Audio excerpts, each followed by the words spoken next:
I cannot be silent. Back when Eisenhower was the president, golf courses is where most of his time was spent. So I never really listened to what the president said, because in general I believed that the general was politically dead. But he always seemed to know when the muscles were about to be flexed, because I remember him saying something, mumbling something about a military-industrial complex. As I have walked among the desperate, rejected, and angry young men, I have told them that Molotov cocktails and rifles would not solve their problems. I have tried to offer them my deepest compassion while maintaining my conviction that social change comes most meaningfully through nonviolent action. But they ask, and rightly so, what about Vietnam? They ask if our home nation wasn't using massive doses of violence to solve its problem, to bring about the changes it wanted. Their questions hit home, and I knew that I could never again raise my voice against the violence of the oppressed in the ghettos without having first spoken clearly to the greatest purveyor of violence in the world today, my own government. For the sake of those boys, for the sake of this government, for the sake of the hundreds of thousands trembling under our violence, I cannot be silent. Each one reach one, each one time. I cannot be silent. Nobody can do everything, but everybody can do something. Everyone must play a part. Everyone's got to go to work. Work for peace. Spirit say work. I cannot be silent. Empowering the body, mind, and spirit. This is We Cannot Be Silent with Phil Restino and Larry Pinkney.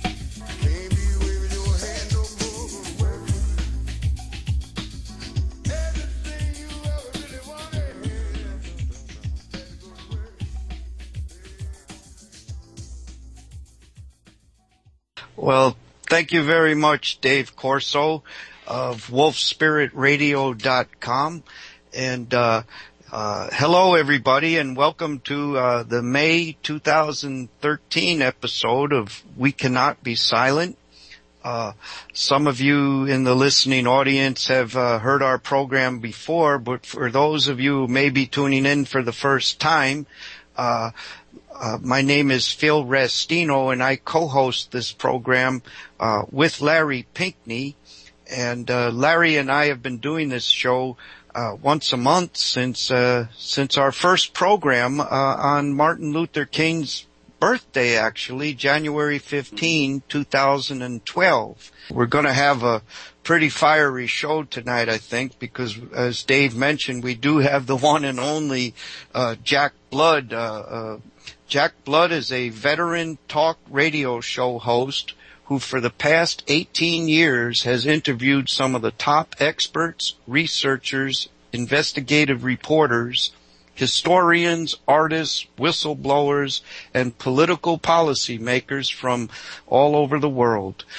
The Jack Blood Show broadcasts live each and every morning, Monday through Friday, from 10 a.m. to 12 noon Eastern Time, on the No Agenda Global Radio Network, and that's at nagradio.com. And the program's also rebroadcast later each day from 4 p.m. to 6 p.m. And for more information on Jack Blood and the Jack Blood Show, please go to deadlinelive.info. There's an About button there that'll give you a background on Jack himself, and there's all kinds of other great information, and it's a wonderful news site that I recommend checking in on a daily basis. As I mentioned, my name is Phil Restino, and I got into this through the anti-war activism with Veterans for Peace, and it was through that effort that I got to meet Larry Pinkney back in 2011. And the thing that, our title of the program is We Cannot Be Silent. I tend to not be silent either, and so we met Larry in 2011 as our Central Florida chapter of Veterans for Peace was for the third year in a row pushing the impeachment of President Obama for the same war crimes that Veterans for Peace and all the other anti-war organizations had cited in their very strong public call for impeaching President Bush. And I came across this article, Is It Time to Impeach Barack Obama, by Larry Pinkney, on the Black Commentator of all things, because at that time, early years of the Obama presidency, and even to this very day, if you question the first black president, you must be racist.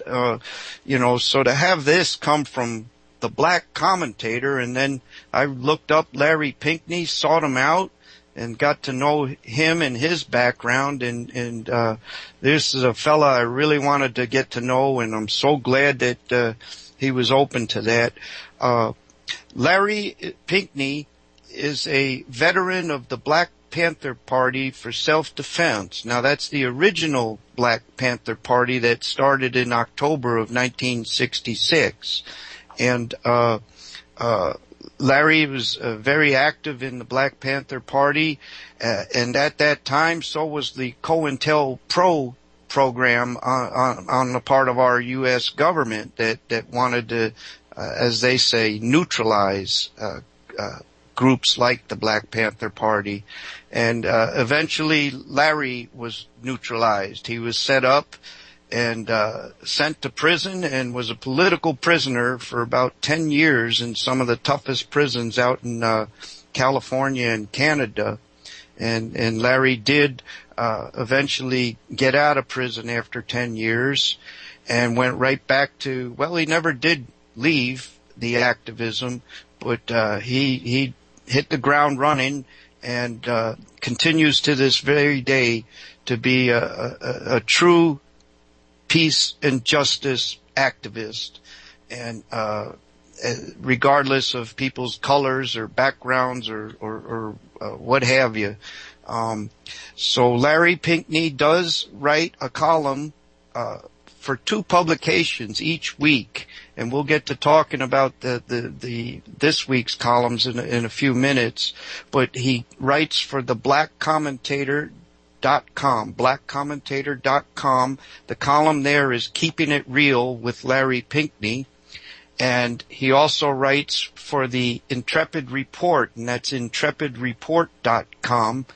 And he's put out this week, once again, 2 dynamite columns. And if you want to see Larry's work all together, you can go to blackactivistwg.org. And that's blackactivistwg.org. And you will see all Larry's work going back 40 years and all his interviews, TV and radio and such. So there's the background. I want to apologize to all of you who've heard it before, but like we said, there may be some new listeners tonight. So with that, I'm going to first introduce our co-host, Larry Pinkney, and let him get a few words in. Larry, are you there? Of course I'm here. I just want to say thank you to, first and foremost, thank you to our audience.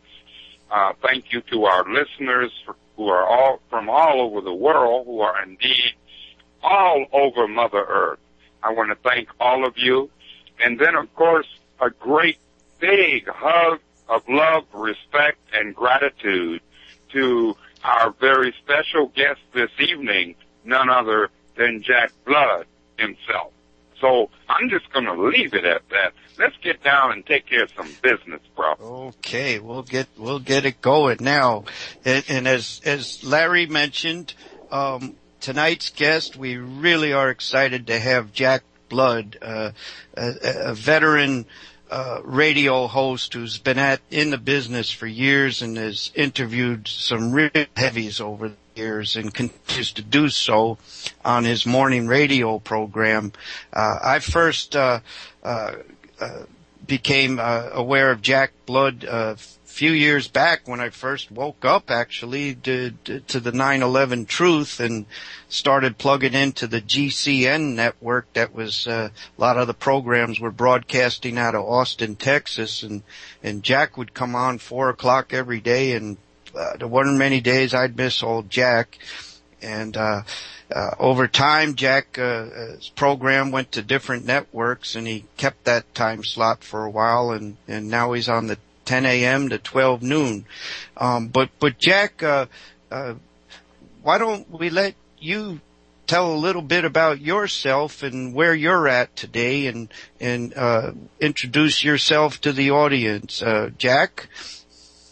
Yeah, Phil, well, thanks for having me on, and right back at you. The Pink Panther, Larry, is just a great, an amazing American folk hero, or maybe anti-hero, depending on who's keeping score.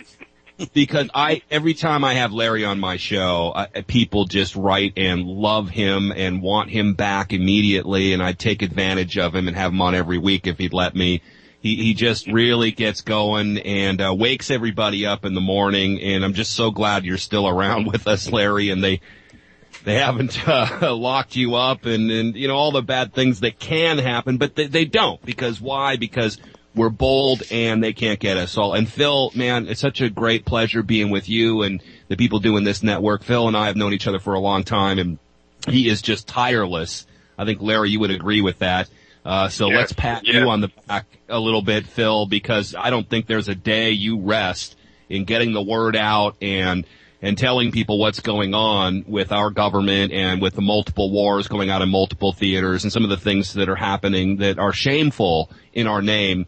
And that's why I do what I do. So my job is to deprogram, not program people. I don't have a program. I have a show.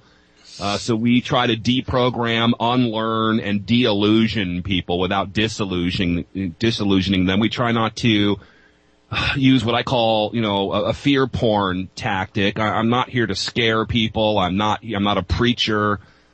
We don't preach fire and brimstone. We try to preach, if anything, empowerment and self-empowerment. And so we spend a lot of time decoding the mainstream media, and basic outright propaganda.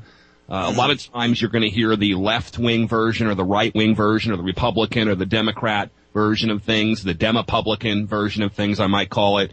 We try to give people the closest thing to the truth that we know. We draw on, 15 years of experience of just, compiling massive amounts of research and talking to some of the brightest minds in the world, and use that to read between the lines sometimes and then to find direct information.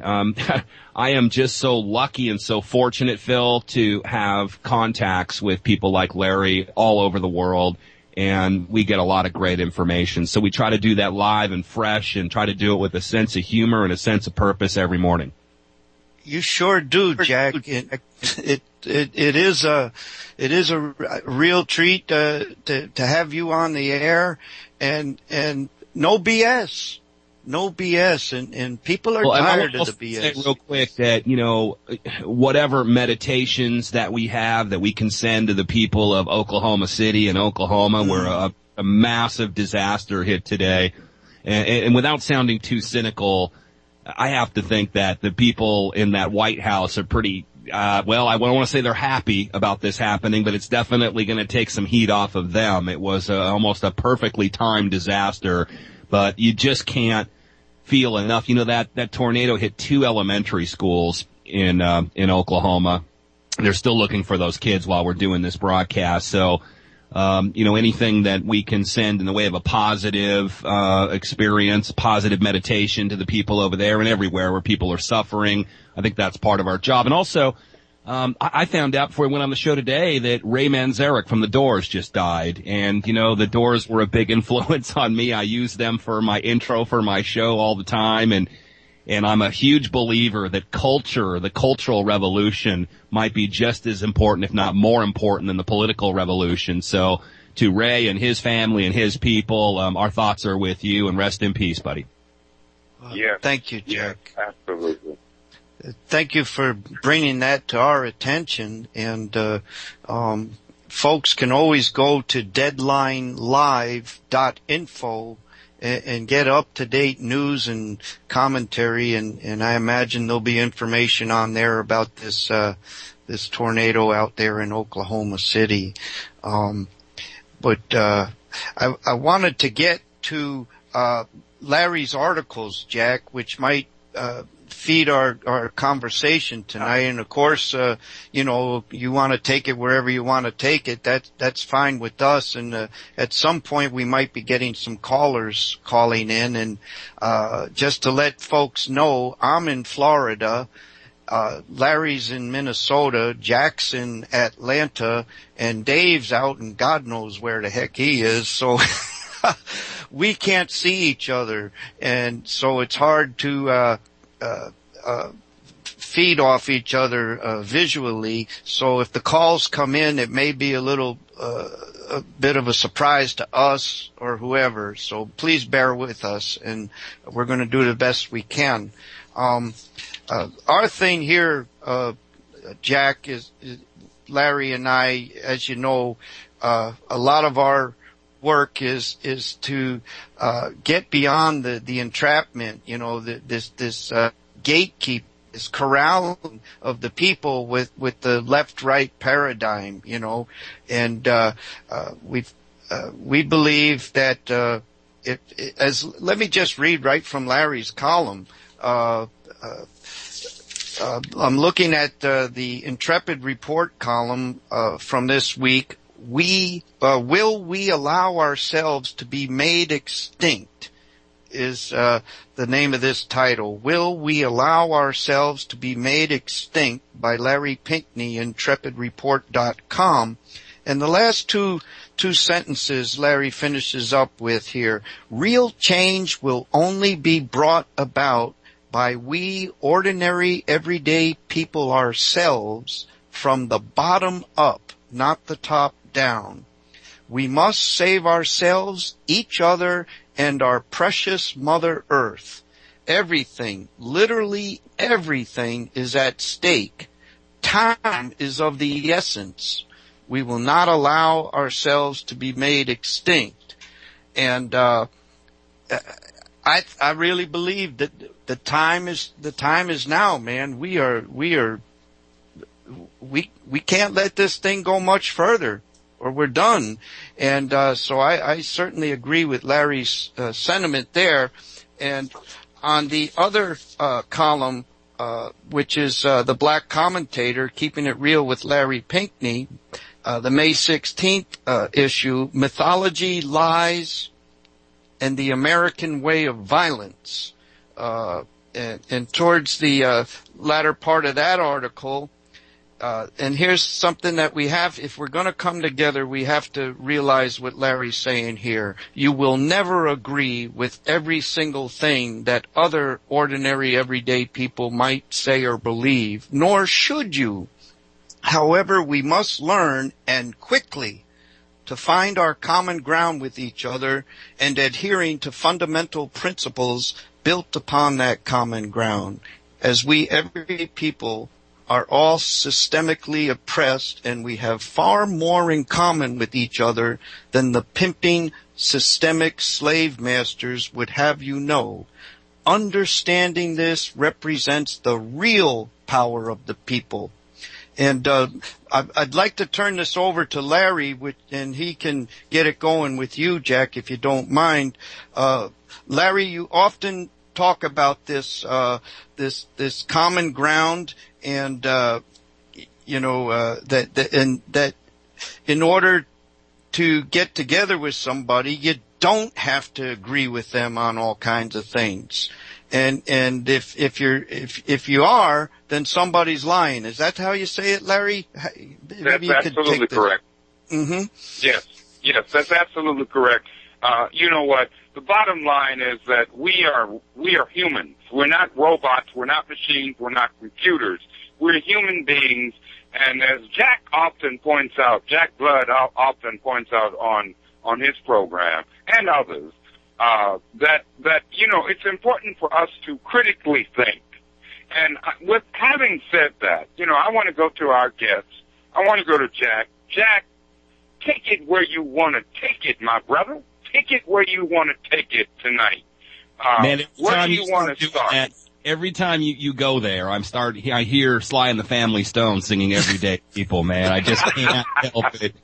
So I thank you for that, my brother. Listen, because this is what we're talking about, and I love this article. I love that you started with the quote from Albert Camus, the purpose of the writer is to keep civilization from destroying itself. And look at who the targets are now, the writers that really write, that just don't repeat.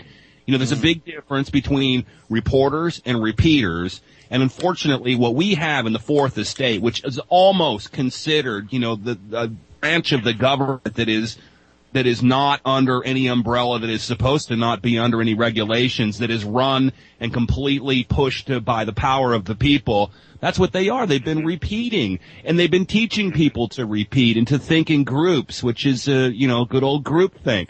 And it is reminiscent of cult behavior. In fact, I had an incident today where I espoused an opinion on my broadcast that somebody didn't like, and they've been listening for years, and they were ready to attack me, throw me under the bus, come get me, tell everybody how terrible I was, and I'm like, well, man, you haven't learned much listening to my show, because the thing is, we all have opinions, and it's so important what you're talking about, Larry, because if we all sit and try to agree with each other, we really are organizing a cult. And unfortunately, I see these all over the alternative politics, alternative media landscape. So what we've done is we've gotten off of one, piece of a form of crack, one drug in the mainstream media, and we've gone right to another drug. And we're now exhibiting some of the same behavior with the controlled, gatekeeping alternative media. You look at the George Soros operations or the Koch brother operations, and they have been insidiously infiltrating every form of communication and every form of information that you can possibly find. And there is a definite method to this expenditure, and that is to control all public opinion. That was the aim of Operation Mockingbird that launched from the CIA in 1963 to control all public opinion. And they used things like UNESCO, the Tavistock Institute, the Carnegie Foundation, the Rockefeller Foundation, the education system, even higher learning and higher education, and most importantly, peer pressure and groupthink to get people to stay in the herds. And now what we're finding out is, well, if we see something, we should say something. Our neighbor, he looks pretty nice, but so did that guy that killed all those people yesterday. So now I need to start, as another sheep, I need to start monitoring my fellow sheep. They don't even need sheep herders anymore. And I can't remember who said it, but the perfect police state has no police. I'm worried that we are falling into that morass. So this is a very important topic, though it is, and we can point to what the elites are motivated by and what they're trying to cover up, and these are all very important conversations. One of the most important things we can learn all as individuals, as everyday people, is to think for ourselves and not to judge people any more than we want to be judged ourselves. Yes. Yes. Jack, there are two things I have to say. The last thing about judging people, not any more than we want to be judged ourselves. Right on, my brother. The second thing, which is really the first thing, that you said, with respect to everybody, everyday black, white, brown, red, and yellow people, we are being herded. As you said, it's a herd, H-E-R-D, herd mentality. We have to break out of the herd.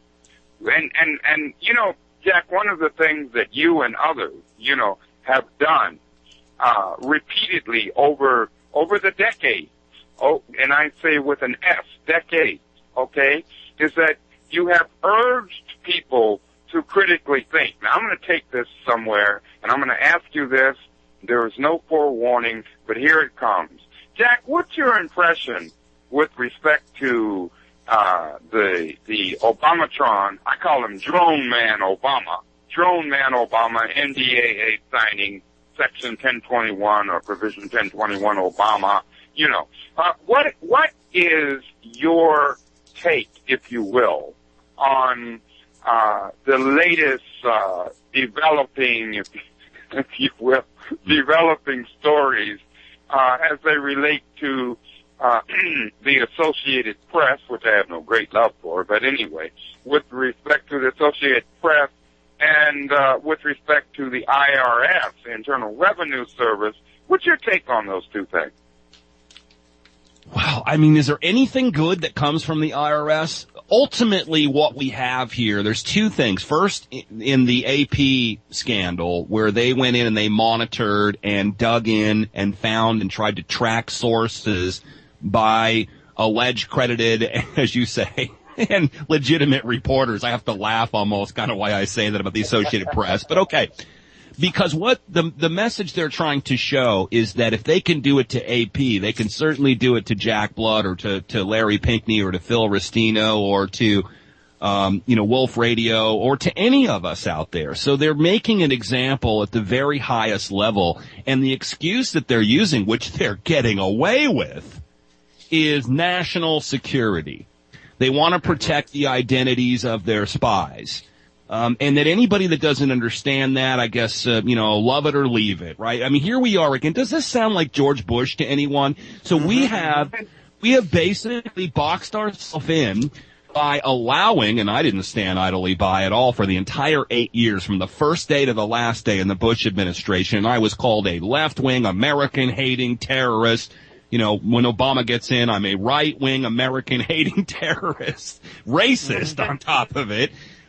So in that AP scandal, the freedom of the press is so important that all else can fall by the wayside. And I think AP is certainly responsible enough not to give away, secrets of national security. In fact, even when we look at the Bradley Manning case and the WikiLeaks case, he didn't give away any real secrets of national security. He didn't expose anything other than the, malevolent behavior which is some psycho symptom of our troops, because that's how they're being trained to be engaged in psychological warfare in the vein of Operation Phoenix. And now that's come home, folks, as we've seen. So in the AP case, nothing more important than freedom of the press. It is the First Amendment, the first one.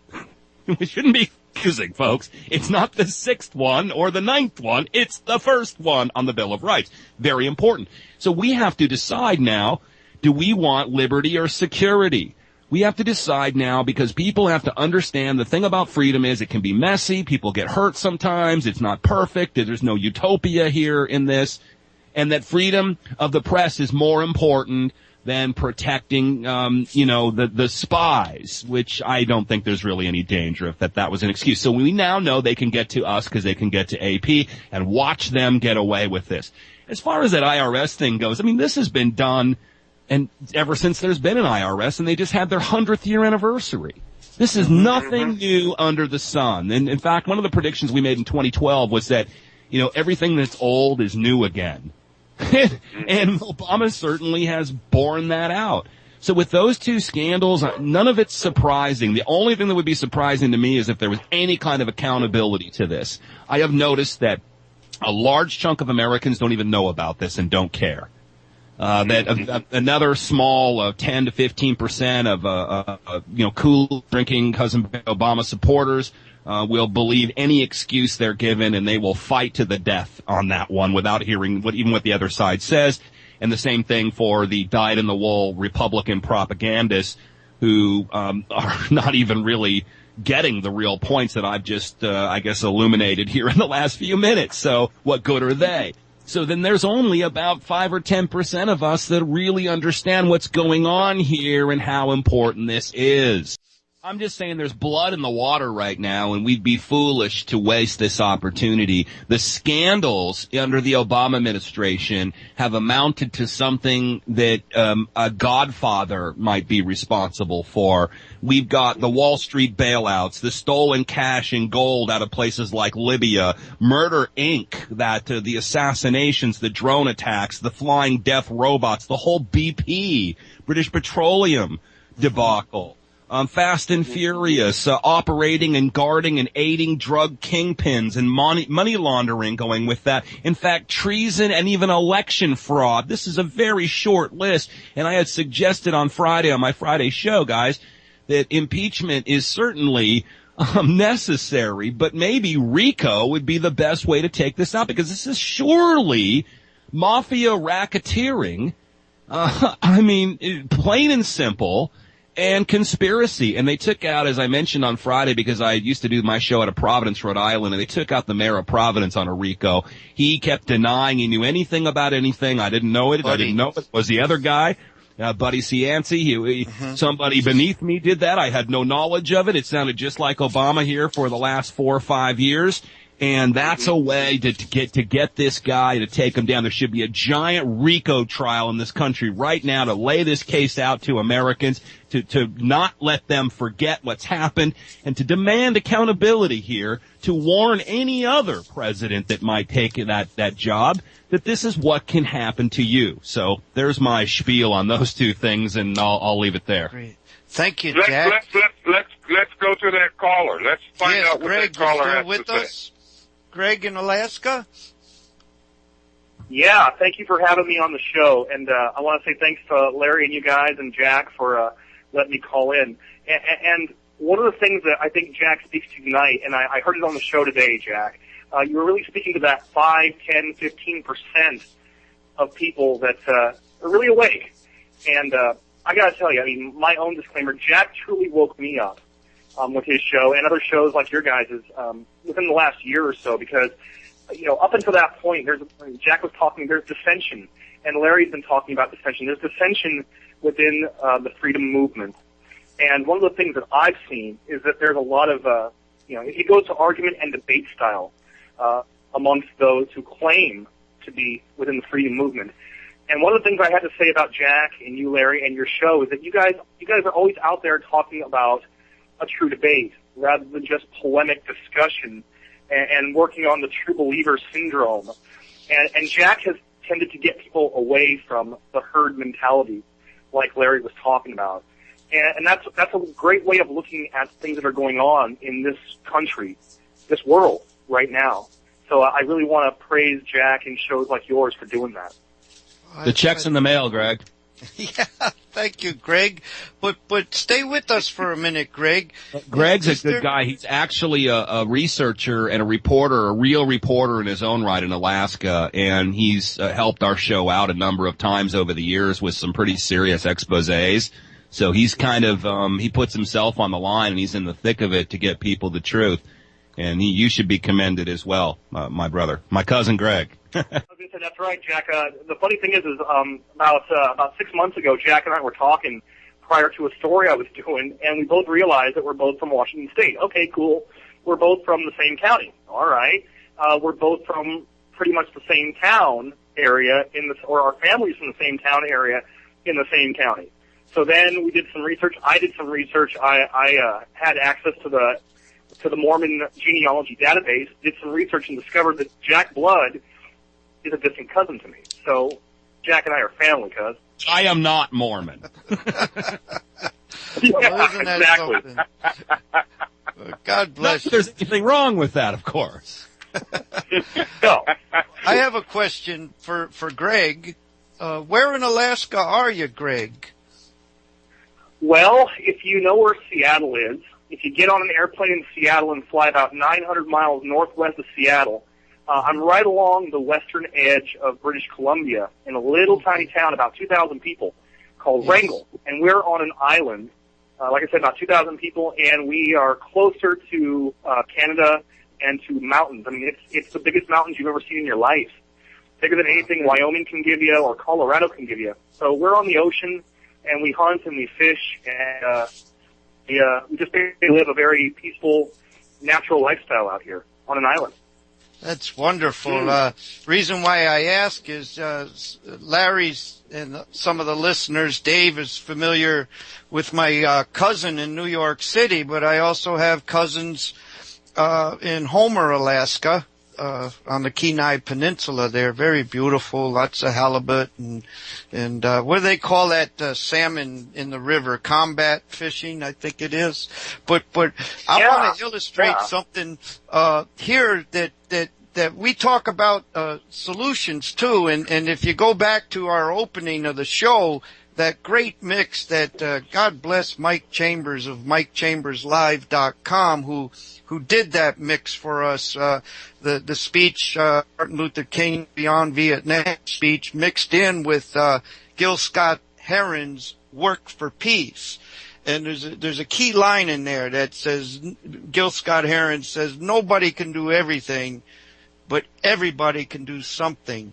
And we talked about, Jack was talking about the so-called Fourth Estate, which is no longer, man. It's done. The AP, all of it. It's all owned by the same elite that keep these wars going. I read in one of these email blasts today, Jack and Larry, that World Can't Wait is once again asking for donations to buy an ad in the New York Times to say, don't attack Syria or close Guantanamo or something, like would that. They sell that really ad for them? Would they even sell that ad? I guess that would be somewhat editorial in nature, because I've found in the past we've tried to place ads like that in big newspapers and they wouldn't even take our money.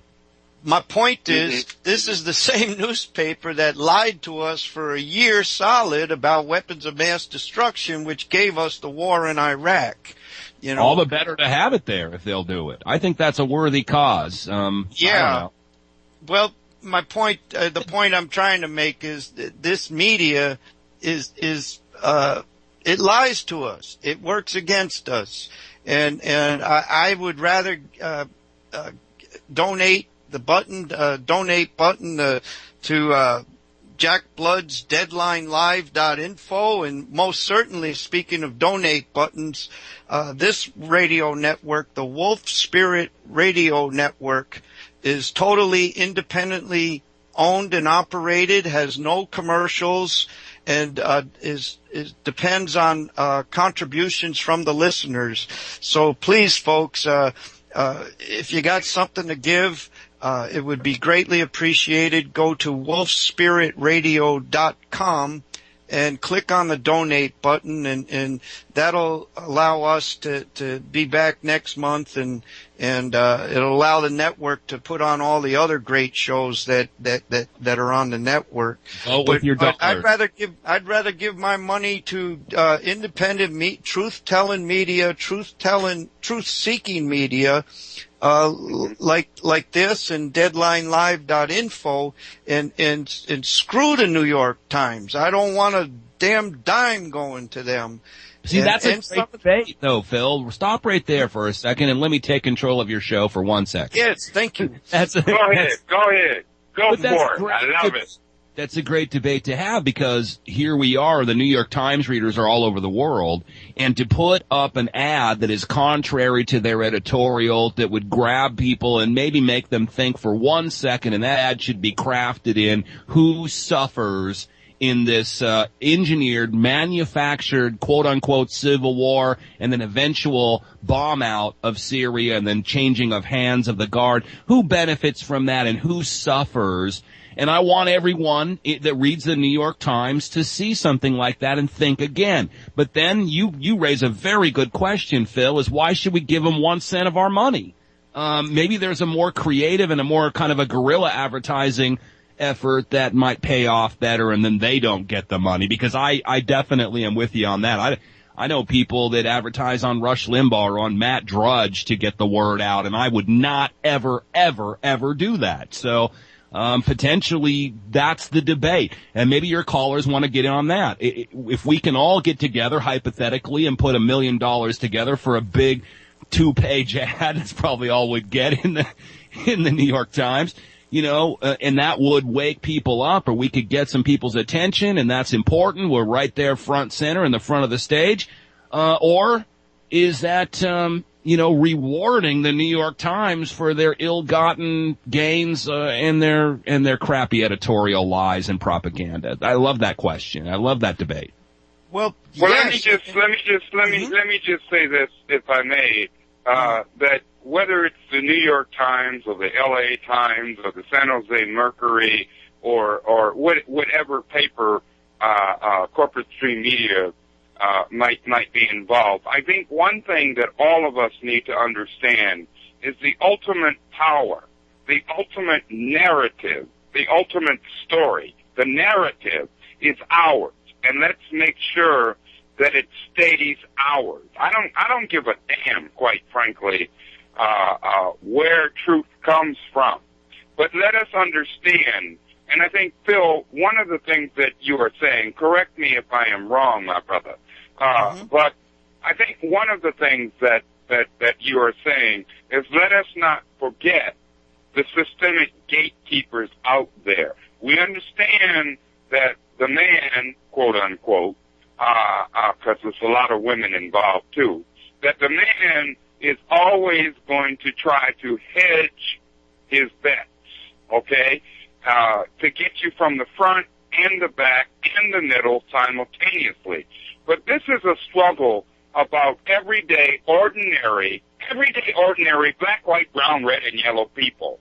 And wherever the information may emanate, from wherever it may emanate, we need to understand that we are the modus for change.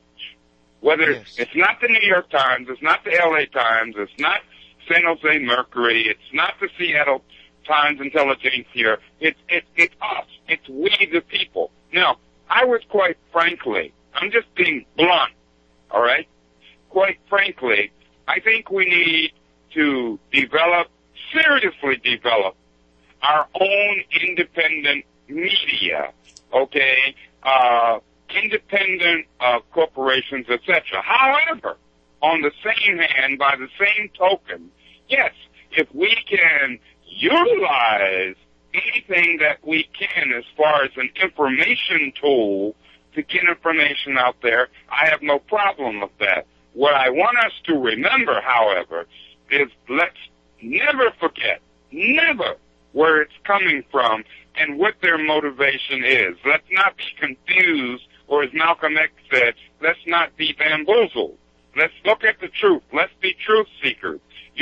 Whether it's Jack Blood, whether it's Alex Jones, whether it's the Power Hour, with Joyce Riley, whether it's whatever it is, let's make sure that the media is the people's media. And that's where I'm coming from. And I hear you, Phil, and I hear you, Jack. I love and respect both of you all, but I just want to throw that out there for whatever it's worth. And maybe we should open this up to a discussion to hear what our callers might be thinking about that. Well, thanks, Larry and Phil. I got one thing to say, and then I'll let you guys move on to some other callers. One of the things that I learned early on in my career, and I was never trained as a journalist. I was a musician. I used to tour with rock bands. I used to be a sound guy. And when I got out of the business, I decided I wanted to do something different. So I learned how to write.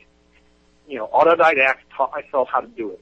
One of the things I learned early on from a very, very good journalist that took me under his wing was that all media is local. That being said, the New York Times can go to hell. The people in New York, I'm serious. I mean, the New York Times talks to 6 million people, 16 million, 20 million people a day in print, and many more online, yet they don't have a touch. They don't have a touch with the people. They are corporate controlled. They're blindsided by whatever the government is, fanning out to them at any given time via an AP press release or basically what the abomination is trying to sell to them. All media is local. That means radio, print, and internet.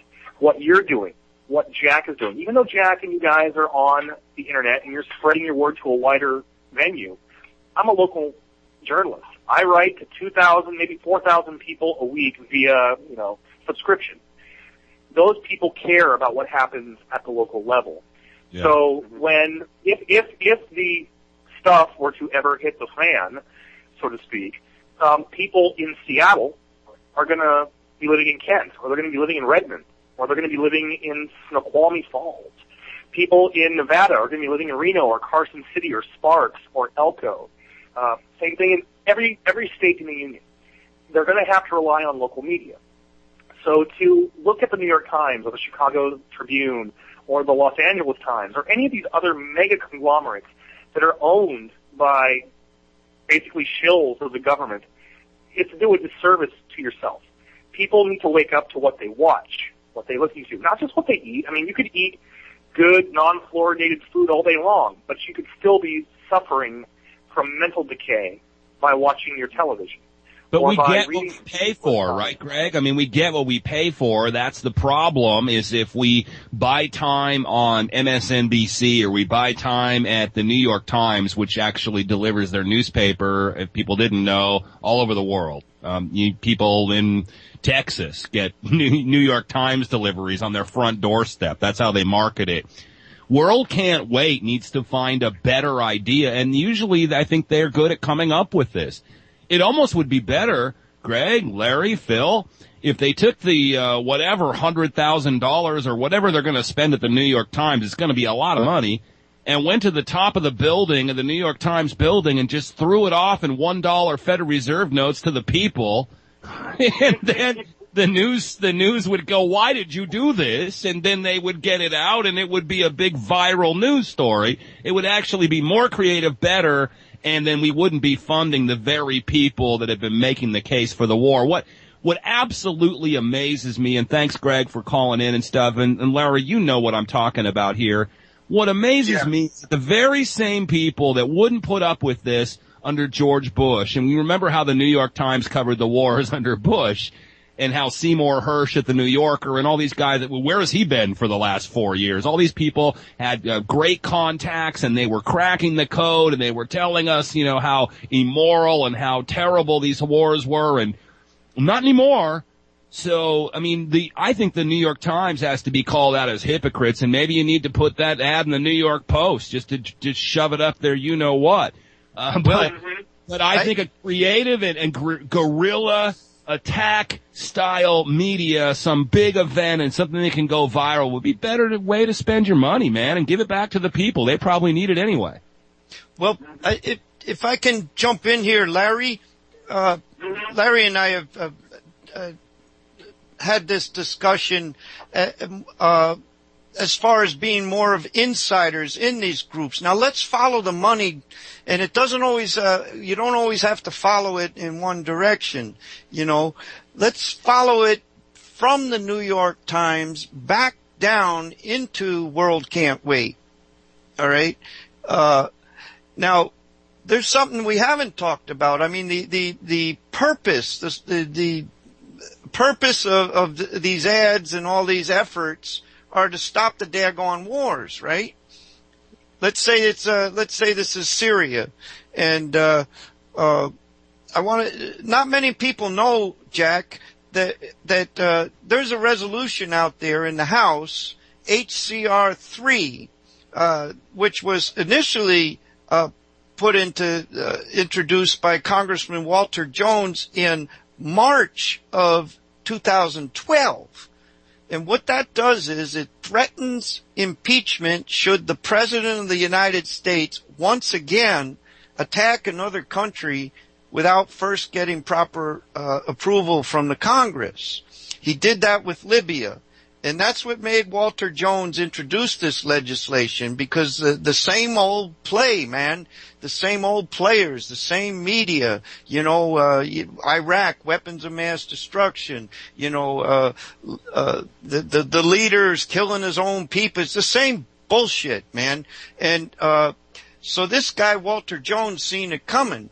And put in this piece of legislation. He had 10 co-sponsors, but it was an election year, so the anti-war people didn't want their flocks to know this. You see what I'm saying, Jack? And that's why I want to go from the New York. Wait a minute, Phil. I just want to interject. The so-called anti-war people. Let's be clear about that. Yes, the and I'm so-called talking anti-war people. Go ahead. and Go ahead. I'm talking from an insider. What's that, Jack? The alleged. Yeah, allegedly. I'm sorry. The patented Jack Blood allegedly. But Larry, this is a trick. This is a magic trick because Congress voted to go to war in Afghanistan, and we're still at war in Afghanistan. I don't believe this whole. I understand why people are saying it, and maybe it makes them jump through another hoop, and it makes it a little harder to go bomb Syria tomorrow, which they've actually already been doing, and using chemical weapons and God knows what else. Torture. I mean, let's be clear here. They're hiring Al-Qaeda, al-Nusra, to be the uprising in Syria. The very Al-Qaeda that they're taking our rights away for and in designing and developing the NDAA for, to stop us, to save us. In fact, Obama is also guilty and could be prosecuted under his own NDAA. I mean, that's the irony of this. Yes, and if I could I don't just want finish, Congress Jack. putting a rubber stamp vote on going to war because they're lobbyists and then somebody is paying them off to go do that. I don't trust Congress to even have that vote. Maybe it's better than a war power invasion, but it's still no good. I'm sorry, Jack. Let me talk as an insider in the organized anti-war movement and what I've seen from the inside. Okay, not many people. They're not telling you about what's going on as far as us arming the Al-Qaeda to so-called rebels. That's not coming out. And by the way, if you want to see some real good information on all that, go to stpeteforpeace.org. They do some, Chris Ernesto and the guys over there do some wonderful work on that. But what I'm talking about, Jack, is what Larry was writing about. It's the bottom up, the call from the people. We're talking about gatekeepers. I was able to do a piece a while back called Anti-War Insider Calls Out Chris Hedges and other anti-war orgs on NDAA and impeachment. And immediately people saying, how can you criticize Chris Hedges? You know, and they were missing the point. Here's this thing about the gatekeeping and the left-right Democrat Republican concerns and how they supersede, you know, they trump the actual so-called purpose of stopping the wars. Let's say in the same week that Chris Hedges introduced his lawsuit, it was in January of 2012, against the President Obama administration for the NDAA, the indefinite detention provision, Ron Paul introduced a half-page piece of legislation that's all it would do was simply strike out Section 1021, okay? Now, nobody heard about it, especially on the left and in the organized anti-war movement. They would, and the reason being was, and Chris Hedges and all these folks could have filed this lawsuit, and at the same time, they're not mutually exclusive, say, look, get your congressman to get behind this piece of legislation. You strike out Section 1021, there's nothing to go to court over. But here's the thing, Jack, and I'm talking from as an insider, that Ron Paul was running for president. The only person that would use the power of the presidency to call an immediate ceasefire without needing to go to Congress, and also to use the presidential pardon to free all of the nonviolent drug offenders that are in this nation's prisons, many of them people of color. The two most racist policies our government has is these wars of aggression on brown people all over the world, and the prison industrial complex that fills our prisons with a very disproportionate amount of people of color there. He was running for president, and the people on the left did not want their flocks to know about Ron Paul's provision because they were already concerned that people that would normally vote Democrat would vote for Ron Paul because he would end the war and he would that's do kind away of water with it. under the bridge at this point. But wanna no, say, it's illustrating what we're dealing with here as far as these groups, and that's why I said go from the New York Times. They didn't like Ron Paul because he was a racist, because they didn't like his economic policies, and I mean we can go into that. My point is that there was something that could have gotten rid of the NDAA the 1021 provision, and also there was a guy who could have used the presidential power to stop the war, and any time he was ever mentioned on the left or in the anti-war organizations, immediately there's, he's a racist, he's this, that, and the other thing. He was kooky, he was crazy, and he had economic policies that would make the poor even poorer. Right, We all remember that. That's water under the bridge. I'm not saying you're right. I understand. No, I'm saying let's illustrate. But I think your point is the thing. We got to go above that. We have to go to the next level now, because that is the point, and that's a good point. And thankfully we had Ron Paul in those debates to kind of say things that no one else was going to say. He really made a lot of. I'm not making Ron Paul the focus here. I don't want to make him the focus. I want to make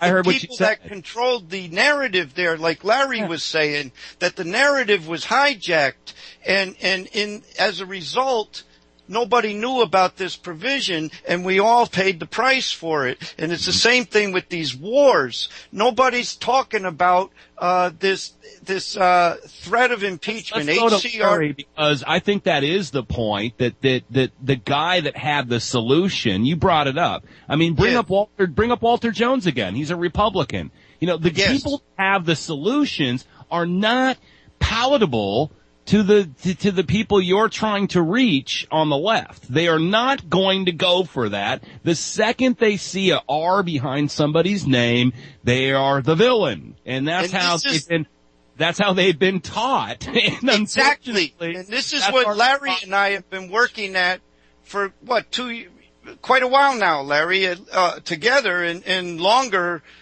separately, where we're seeing this gate that's keeping us in a corral, and we're trying to push open the gate and get beyond this, like Larry's, and it's got to come from the bottom up, because the gatekeeping is there at the top, and the important part is not Walter Jones. The important part is HCR 3. As Dave mentioned, we do have a caller. Next in the queue is Jeff from Lady Lake, Florida, and Jeff and I know each other, and it's a great guy. And Jeff, welcome to the program. Hey there, Phil. It's good to talk to you on the radio. I get a little heads up earlier. I have to admit, this is like my first time visiting Wolf Spirit Radio, and it's been enlightening. And you and I have a lot of shared experiences, and I'm glad I had the opportunity to call, and I wanted to move the subject just a little bit, if I could, because I noticed that in Congress they're considering the reauthorization of the AUMF, or the authorization, to use military force in Afghanistan against Al-Qaeda, which enabled Bush to lead us into war crimes. But they're considering limiting the president's power going forward to maintain those things. And then at the same time, about halfway through, Jeremy Scahill,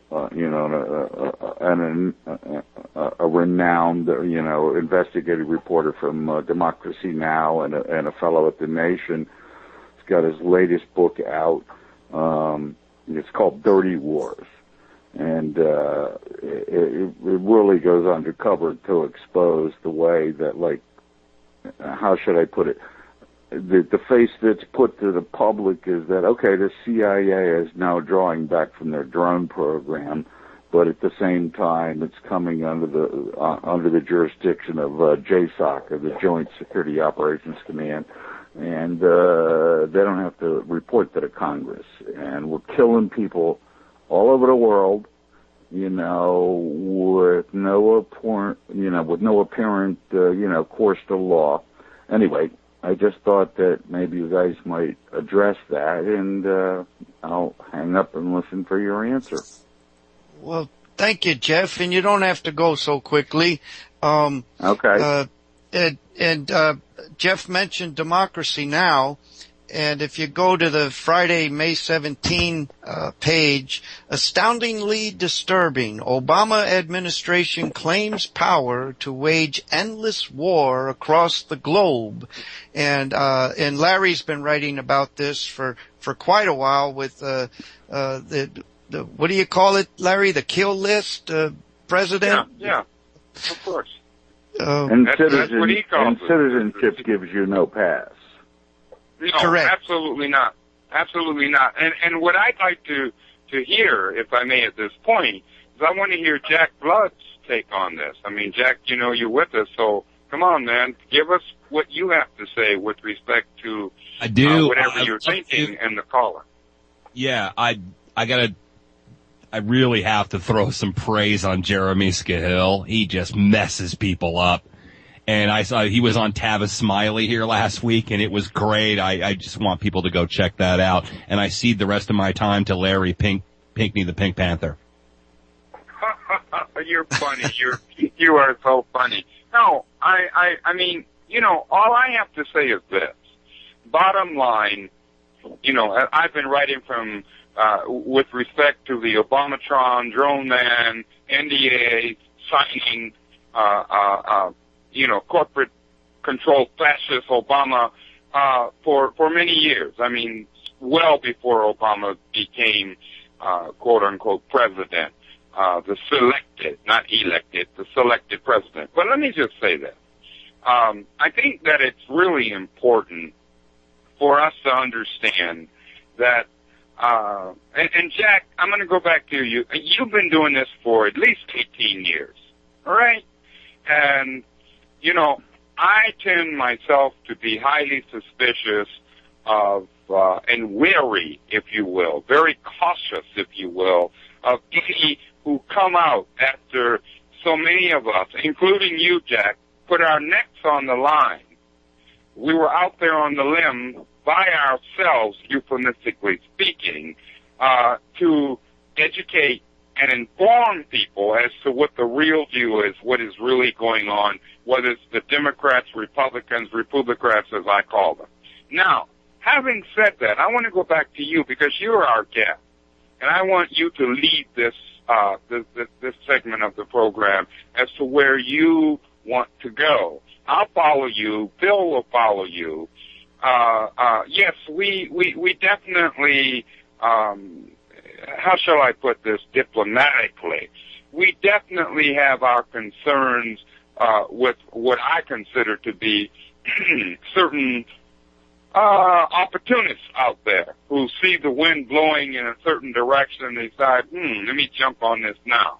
But Jack, you've been on this, as have I, as has Bill, as have a few of us, and I do mean a few, a very few of us, for quite a number of years. I want to know where you think, Jack Blood, where you think we should be heading. What are some of the things that we collectively, everyday, ordinary, black, white, brown, red, and yellow people should be doing in this nation right now in the year of 2013? Well, thanks, Larry. And the truth is, we have to, there's this whole thing out there where consumers are ugly Americans and we're just consumers and we're losers and that's all we do is we go buy stuff and we're just...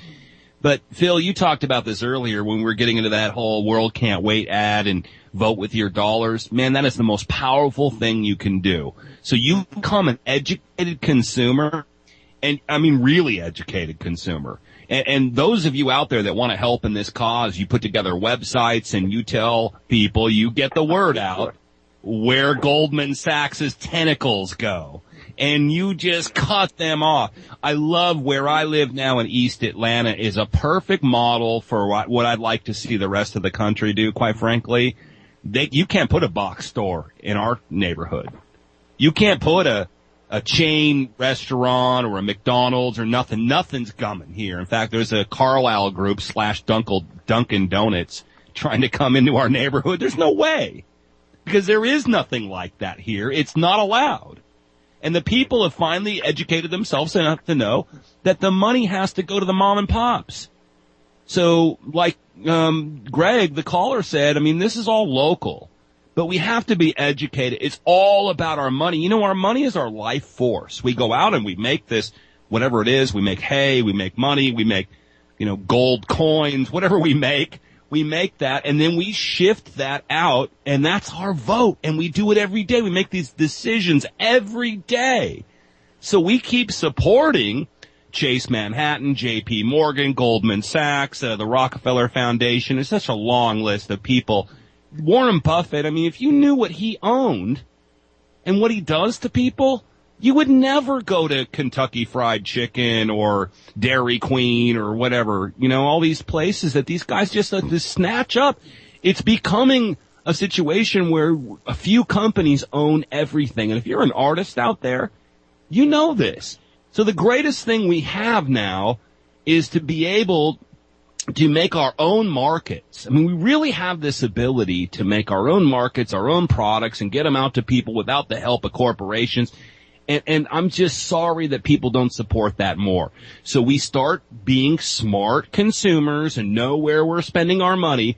And every time we spend money going to, governments or going to war machines or going to giant multinational corporations, we just got to knock it off. So that would be, I think, a great place to start. There's so many other things we could do, but right there, if we just don't blindly slave away all day for no money, look at the disparity between the inflation and what we're getting paid now. It's incredible. In fact, we are at like 1920s, 1930s pay scales when you add in the inflation and what we're getting paid and the cost of health care and everything else that goes with this. It's insane. It's absolutely insane, and no one's saying or doing anything about it because they can borrow money to get a big screen TV from Big Lot. So we keep paying for our own slavery. How about if we just start there? Stop paying for our own slavery, and they won't have the money to bomb people. Well, that's something that the folks, Karen Tostado and the folks over at UnitedWeStrike.com preach, Larry. And just so you all know, Larry and I also do a short show with UnitedWeStrike.com on the second Saturday of each month. And their motto is don't buy, don't comply, and ask why. And it doesn't always have to be with your dollars. We can do if Jeff is still with us online. I am. Jeff, thank you, Jeff. Jeff does a similar thing where he does something. Nobody can do everything, but everybody can do something. And we were talking about media ownership before and how it's been bought up from us. So we be the media ourselves. And Jeff gets on the internet. He watches these different programs, Democracy Now! And such. And when he sees something like this Armed Services Committee hearing the other day, where they're basically saying that anywhere on the planet is the battlefield, and with the NDAA, the president can, on his say-so, kill anyone that he thinks is a terrorist. And they're tying that into the AUMF or whatever, the authorization to use military force after 9/11. And so Jeff, what he does is he gets on the internet and he emails the link out to this different people, and that right there is doing something from the ground up, and it's being the media ourselves. And I know we want to keep the time open for other callers as well, but I do need to tell Jack and Larry, you guys know the history of our Central Florida chapter and calling for impeachment of Obama shortly after he took office in 2009 when he bombed Pakistan. Well, Jeff's Jeff here is the other chapter co-chair of the Central Florida Chapter of Veterans for Peace, former chapter co-chair, because after the resolution failed the first time in 2009, where the National would not apply the same standard of a public call for impeachment, we had Tom Santoni and a bunch of great activists in St. Augustine leave our chapter in protest. And then in 2010, Cindy Sheehan really helped push the resolution on her blog and everything. And it failed again. And Jeff, longtime, strong member of Veterans for Peace, the chapter co-chair, wrote a written resignation of Veterans for Peace. And this is a fellow who campaigned personally for Obama in 2008. And I think more of us need to do this, stick to principle, and be an example. Larry writes about this all the time. Adherence to principle. And all this change has to come from the bottom up. And so I did want to let you folks, Larry and Jack, know who this fella is and what he, that he really walks the walk. And he also. Can we clone you, sir, and make like 1 million of you? That's all we'll need. 1 million will rule the 300 million, I guess, in that respect. Really, because it's not what you're not doing, it's what you're doing. Everything you do has a consequence. So when you drive your car, when you work for the man, when you buy stuff at the Shell gas station, I mean, just all the stuff you do. I love this because there's a whole new version of anarchy. They're intellectual anarchists, and I talk about them on my show all the time. And they'll be the first one to tell all of us that we're a bunch of statists and we don't know what we're talking about. And they're anarchists. They have IDs, bank accounts, credit cards, debt with banks, big screen TVs, and cars. It's like, what? When I was an anarchist growing up, we didn't do any of that. And I don't have any of those things. I don't buy into it. I've never in my life had a credit card, even though I've made money and I've had credit. I haven't had a driver's license since the late 90s. I don't obey. I'm not going to obey. I'm going to disobey. And civil disobedience is like a religion to me. So you all can do that if you want. If you can hack it, it's hard. You gotta work a little harder sometimes to do things. But the main thing is we gotta be really conscious what we're supporting with our life force. And that's it. Jeff? Are you here. Still with us? Was there anything else you wanted to share still with you. us? I'm feeling a little malused in your description of me, however, but okay. It's fairly accurate, and it's like, and you and I have been like, mostly brothers in a lot of things, and I think one of the main objections that I had with you was some of your 9/11 conspiracy stuff, that I thought that if it's true or not, it was like taking away from, the actual action that could be taken, that it was going to discredit you, and I didn't want to be associated with it. But when it came to the impeachment of Obama, I felt like that I had agreed with you, but at the same time, I had like sort of tendered my resignation from the organization, not from your particular views, but just because I've had a death in the family of of a real close loved one, and I was a caretaker for a couple of years, and I don't want to bend everybody's ear on this, but house in foreclosure, your girl is dead, and and you're trying to salvage your future, and I just I had to distance myself from the organization, and that was the purpose of my resignation letter, and not my commitment to the cause. So I just thought I'd throw that in there. Well, I'm glad you did. Thank you. And I apologize. Well, it's not necessary, bro. Yeah, well, no, I'm glad that you cleared that up after 3 years. So, okay, well, is there anything else you wanted to contribute, Jeff?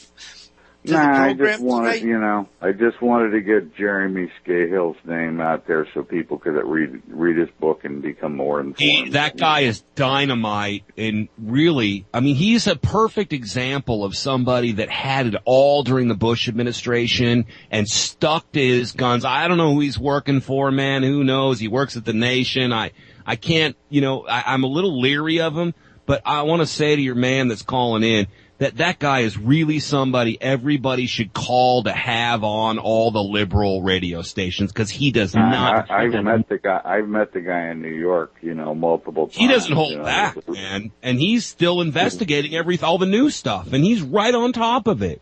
And I love seeing him. I love seeing the liberals have to.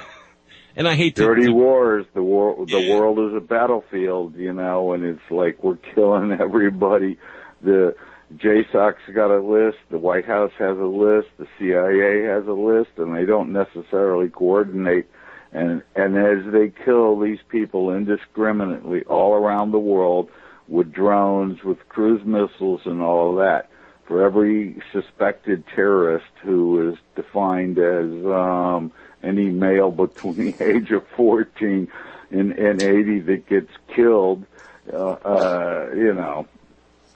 I'm an American. I get the American Spirit Honor Medal from the United States Army, and this shit ain't American, man. Excuse my language, but I just can't go with it. So, well, good, Jeff. We can't go with it, and that's where I want to bring back to Larry's the Intrepid Report column. Will we allow ourselves to be made extinct? I mean, when will we say enough? And the last two sentences in that article that Larry wrote on intrepidreport.com, real change will only be brought about by we ordinary everyday people ourselves, from the bottom up, not the top down. We must save ourselves, each other, and our precious Mother Earth. Everything, literally everything, is at stake. Time is of the essence. We will not allow ourselves to be made extinct. Man, we're to this point right now where it's okay for the U.S. government to kill any of us on our own soil, just on their say-so. We've gotten that far because we haven't said enough. And, you got guys like Jeremy Scahill come out like that. We got to back them, like you said, Jack. Those of us who are aware of, things. All but disappeared in the Obama administration. It's the funniest thing. He's got the best information, and they bring him on. And when I say liberal, please let me correct myself. I don't mean, because I love liberal people. They're good, real liberal people. The phony liberal people, the phony liberal networks. I mean, what are we talking about here? General Electric, Comcast? This isn't like some kind of a unholy platform for justice and truth and opinion. This is General Electric and Comcast. That's what MSNBC is. They have interest in the war. Please, the second Obama, his election was confirmed in 2008, Rachel Maddow was on the air saying bomb Pakistan. The second. And he did. And it was a war crime. Today, yeah. No, it's like a day. And we kept to purpose. Our Central Florida chapter called for his impeachment for the same daggone reasons the whole anti-war movement called for impeachment of the Republican Bush. And that's what Jeremy Scahill is doing here. He's sticking to principle. That's what Larry Pinkney does. And I backed you, Phil, in your impeachment call. Well, yeah, we went through the whole, yes, Jeff, we went through the whole, our chapter took it on, we had debates on it, and we had a vote, and the resolution passed. And Jeff was one of the ones who voted for it. But, it ain't backing me.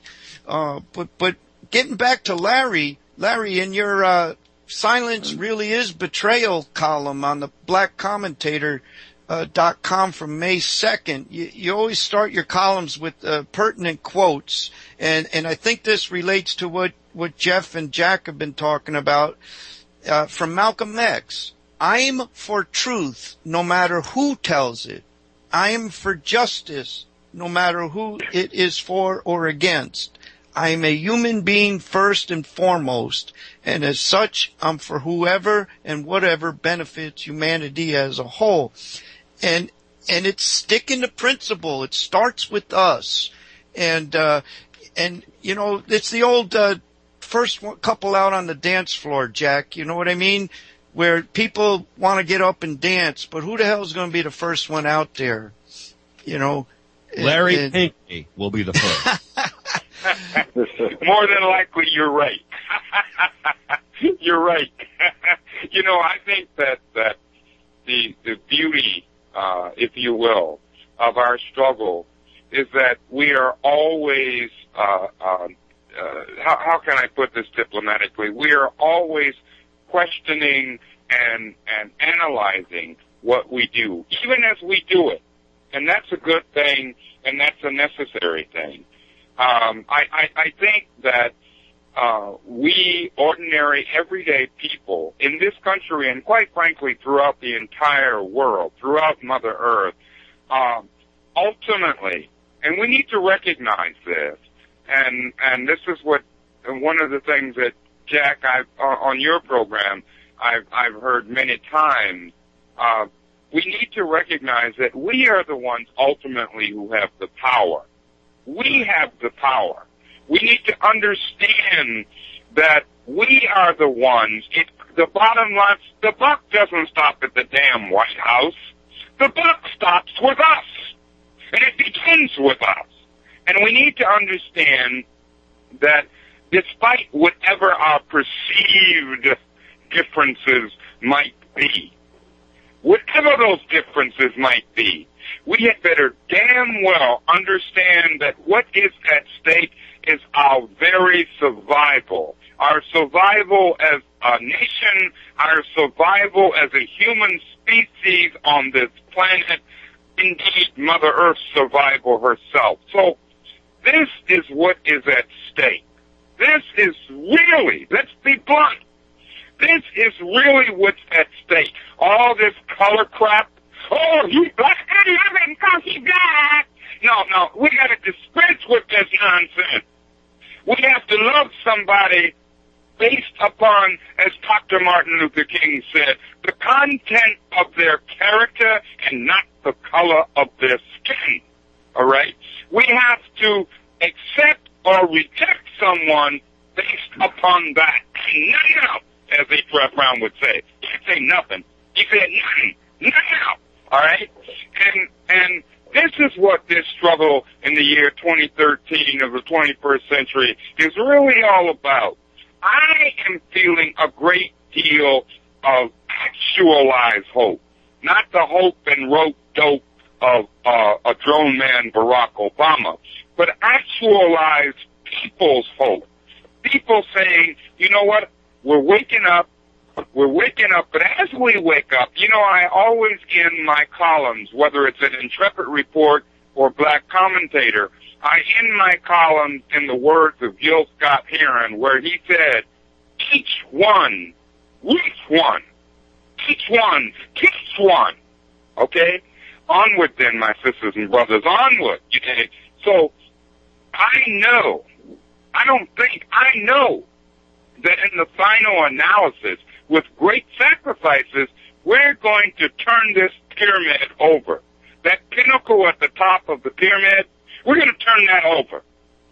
And it's time to spread the power of the people. That's what we meant back in the day in the Black Panther Party, in the original Black Panther Party formed in October 1966, when we said all power to the people. Black, white, brown, red, yellow, all power to the people. So, you know, we look at the wars in Afghanistan. We look at the drone killings of men, women, children in all of these countries, whether it's Somalia, whether it's Libya, whether it's Afghanistan, whether it's Iraq. Well, I mean, we can go on and on and on. But the fact is, the war has also been declared on us, the American people. We, the people, have had a war declared on us in this country. And so let's begin right here at home, because there's a war that has been declared against us by the corporate-controlled, corporate-owned Democrats and Republicans, the Republican blood-sucking bastards that they are. So, having said that, let me shut up and go back to Jack Blood. You are our guest, my brother. Where do you want to go? Thanks. Damn. First of all, I want you to write down, do artwork, and frame that Gil Scott Heron quote that you just used, and we'll auction that on eBay. By Larry Pinkney, the original Pink Panther. The revolution will not be televised. That's right, Jeff.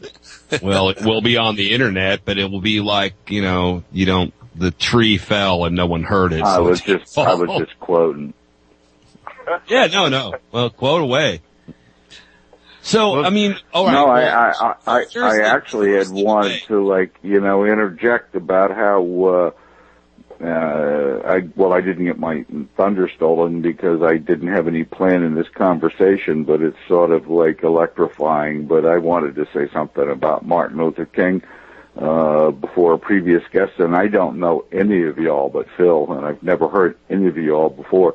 But it was like, when the first time that I ever heard his speech on Vietnam, and of course that came from Democracy Now!, and listen to the Noam Chomsky and Howard Zinn, and, People's History of America, and actually learning about how things work. I had wanted to make a comment about how, we're 50 years now from some of the seminal speeches that Martin Luther King gave, not only I've been to the mountain, but his speech against Vietnam, and everybody told him, all his, allies said, don't do it, don't do it, don't do it, but he did it anyway.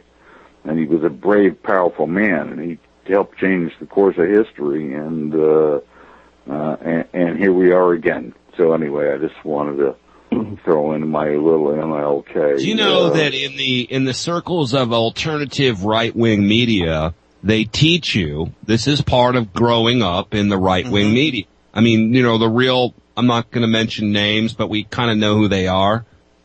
The right-wing patriot alternative media, they will teach you that Martin Luther King was a communist, you shouldn't listen to him, he was a sellout, and that Malcolm X was, hated white people, and there's so much disinformation out there. And we have Russell from Florida. Oh, and, great. I want to thank you, Phil, and Larry, and especially Jack. Jack, I just want you to know, buddy, it's been a long time, but I haven't forgotten about you. No way. That's you? Russell Gentili from Melbourne, Florida. Not talked to you in years. Dude, great activist in Florida who I haven't talked to in a very long time. Thanks for joining the show. Awesome.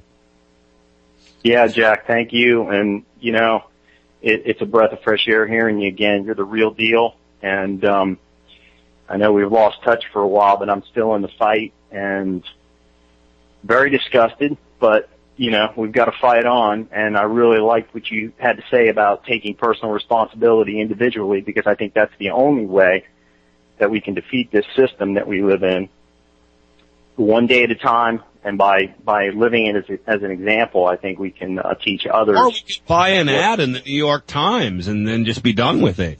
No, you tell me, Russell, what you think of the IRS punishing the enemies of the president. I think you might have an interesting take on that. Yeah. Well, I think I won't really talk about that on the radio. I've got to catch up with you a little bit about that in person, Jack. But yes, absolutely. It's quite possible I was targeted for speaking out. So, and it's been a hell of a number of years. So. Yeah, I mean, it's nothing new. It's been going on for decades under various presidents. This one just happens to be the latest, and this president has many people fooled that he's a good guy when he's just following the script. He's a puppet for the same people. So it's happening. Yeah. And I voted for a black woman for president, so that in 2008. That's something I still have to live with. And we didn't win. You talking about Cynthia? But yeah, I did. I voted for Cynthia McKinney because she got up into the faces of General Myers and Rumsfeld and asked, "Where's the missing trillions that you before 9/11 that no one's talking about anymore? That you guys just lost, missing trillions from the Pentagon, your budget, you just lost." Where is that? War games. And General Myers, were you guys running drills doing the exact same thing that the terrorists did to us, pretending to do that in the skies at the exact same time on the morning of 9/11? Were you doing that? And he admitted, and she really came a long way. In fact, we did a show together here in Atlanta, and she was pretty much, her and Richard Gage were like the best things in that show. Maybe I'm biased. She really was great, and in fact, she spoke at a hemp fest here in my neighborhood this week, and I live in Atlanta, so she's all over the place. And I'm very proud, even though I disagree with her on some things, and this is the whole essence of Larry's article that we were talking about earlier, man, I am so proud to have supported her in 2008. And you can call me a racist all you want. You can call me a misogynist all you want, but I did vote for a black woman for president. So, I mean, it wasn't to get myself off the hook. Russell, whatever you do before we go, give my best to your parents because your folks are awesome and I think you're blessed to have them.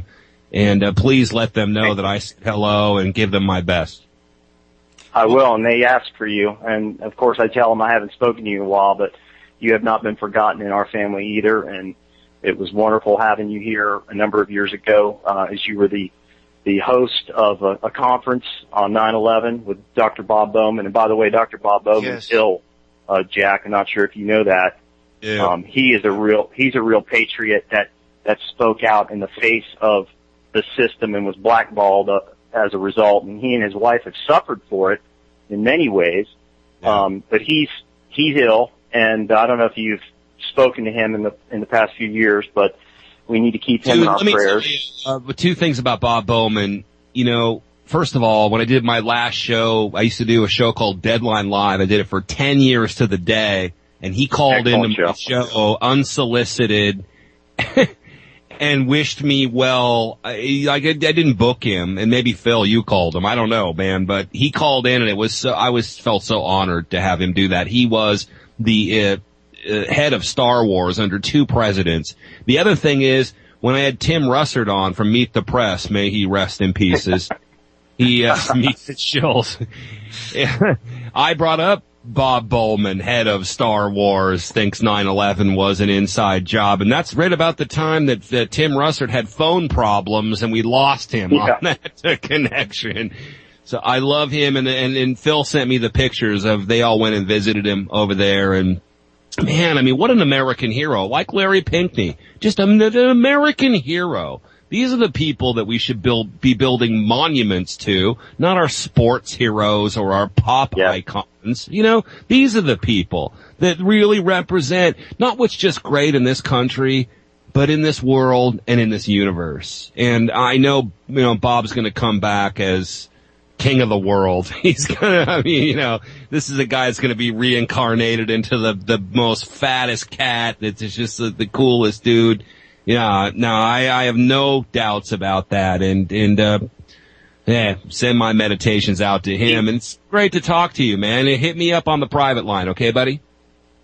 I will, and God bless all of you guys for doing what you're doing. It's 12:45 in the morning, and you're fighting for what's right, and I commend you for it. Thank you.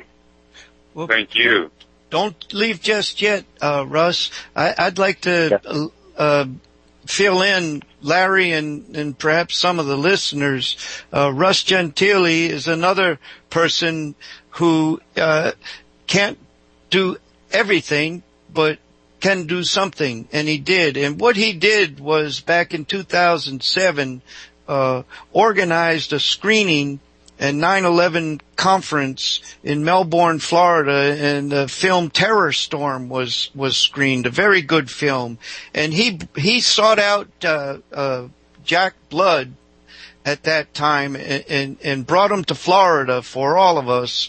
And Jack moderated the event. And Bob Bowman was running for Congress at the time, and Bob came and spoke and was part of the event. And it just goes to show that do something, and you'd be amazed what you can do if you just try, you know. And Russ organized this whole event, you know. Let me not take all the props. Let me tell you something Jack did, because Jack didn't know me from Adam. I made an email contact to Jack and told him what I was thinking of doing. And Jack was responsive from the very beginning and very supportive and said, yeah, I'll do it. And I called him on the phone, and Jack, being the first rate that he is, he flew down. He stayed with me. He did exactly what he was supposed to do. He never asked me for one penny. And Jack spent his weekend away from his family to speak the truth to strangers in a place he's never been. So I have to give, kudos to Jack and, of course, Bob Bowman and all the people that attended. I just was the guy that organized it. Who was that kid that did the film? Do you remember that kid you had at that event, too? And he did that new film? I knew you were going to ask me that. Yeah, hold on. It's right at the tip of my tongue now. Dustin or Justin? Dustin. Yeah. He had the biggest breaking film at that time on 9/11 Truth.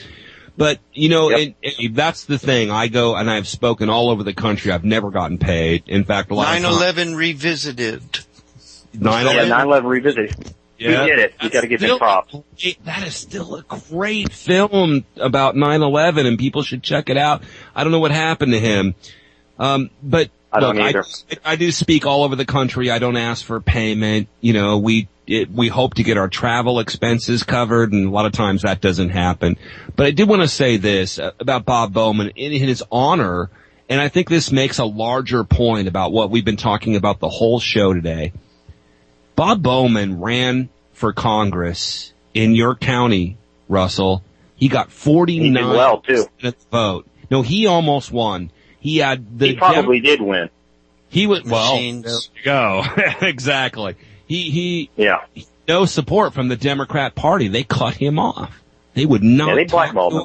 Not fund him. He ran as a Democrat, almost beat the incumbent NASA guy because this is NASA County. Like when I got to the airport to your gig, Russell, I saw the space shuttle taking off.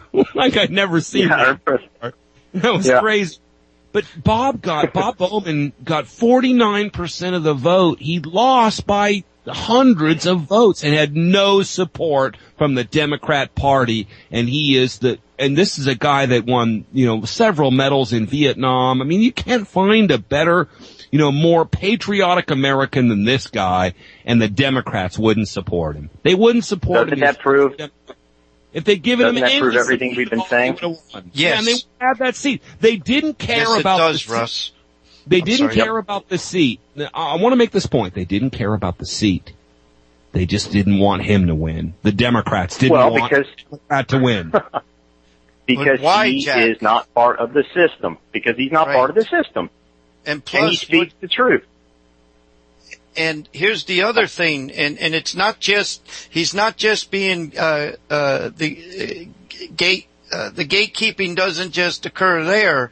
And I do want to say, Kathy and I spoke with, Bob's wife Maggie tonight on the phone. Bob had already, gone to bed.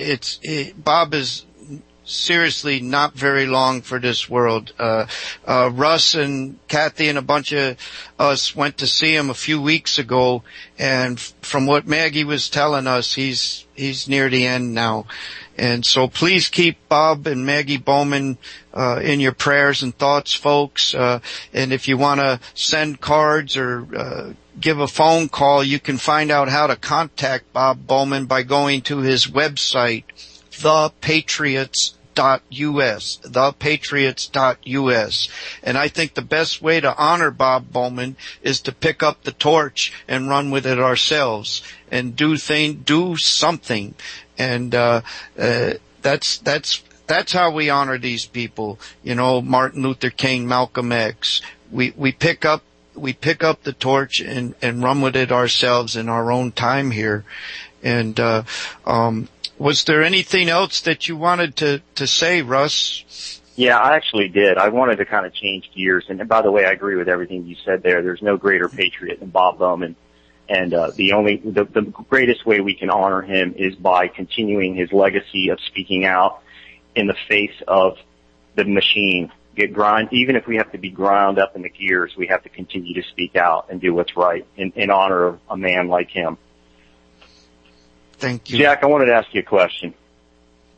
This Boston bombing, the latest news that came out, I believe in the New York Times, is that this young boy scribbled something inside that boat that said that if you attack one Muslim, you attack all Muslims. And I don't believe it. But I wanted to ask you a question. Why would someone that is not supportive of this administration and this war go out of their way to attack innocent people at an event like the Boston Marathon when he could, in fact, be killing people that are supportive of his own ideals? Yeah. Why do we never see anyone ever attack the establishment? It's always innocent people when they know that that is not going to be preferential or good for their cause. We just asked that question on our show last week. It's ridiculous. Why are people attacking shopping malls, and why are they attacking? In fact, the point where they attacked the Boston Marathon was where most of the people run for charity. They weren't the professional runners. Mm-hmm. Yeah, so that's a really good question. There's a lot of good questions attached to the Boston Marathon. First of all, if Joker, and his name's Joker, and we had the Batman thing earlier, I know it's just a junk coincidence, but if he did write that in that boat, I really don't see anything wrong with that, personally. I don't think he was riding in the boat because we were listening to the police scanner while all that was happening. He was under massive flame-throwing ordnance, full-on bullet attack. He had no chance to do that. But look, the Boston thing is really simple. Where are the pictures of the guys setting down their backpacks? And why did they put out a bolo on these guys when they knew who they were the whole time? That's the only two questions. They were doing this right in front of obvious agents that were there at the event watching. Forget all the rest of it. Forget that it's a play or it's an illusion and there's crisis actors or whatever people get into today. Mm-hmm. The two questions are, where are the pictures? Because Devil Patrick, who is now about to be, he's about to be moved up the ladder. Devil Patrick admitted that before that unprecedented lockdown took place in Boston, my former hometown, he didn't even see that video. He was briefed. He just took somebody's word for it that these guys were the culprits. Where's the video of them setting down a backpack or walking around without a backpack? Any of that, we'll just take any of it and we'll run with it. That's fine. We'll move on. And why did they put a bolo out for those guys when they had been monitoring them for several years? I just want to know that. Well, it's very similar to 9/11. It was a false flag inside job. That's why. I'm sorry. Yeah. and the timing of them finding the so-called landing gear parts in between those buildings right at the same time as this event was very eerily timing, was it not? To tie it all into 9/11. Well, that's a whole new bag of worms. Larry Pinkney is out there somewhere, my hero. Yes, I am, actually. You're my hero, too, so right back at you, my brother. You know, the bottom line is that we're going to see more and more and more of these false flags, quote unquote. In other words, government setups, government entrapments. What does a government do that is in fear of its people?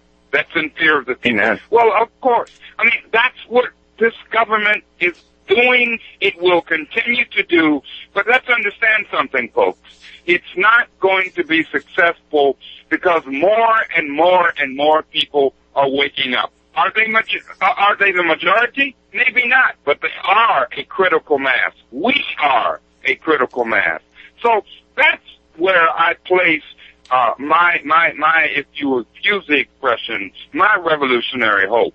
My revolutionary hope is in the minds, the critical thinking abilities of the people, the critical mass. So I'm feeling extremely hopeful collectively as a people. Black, white, brown, red, and yellow, I am feeling extremely hopeful because I know that ultimately, whether we're talking about the USS Liberty or whether we're talking about 9/11 or whether we're talking about the false flag Boston event, we, the people, are waking up. And that's what it's about. And we will, as we said back in the day, La Cima de Saka, we will succeed. We will succeed without a doubt.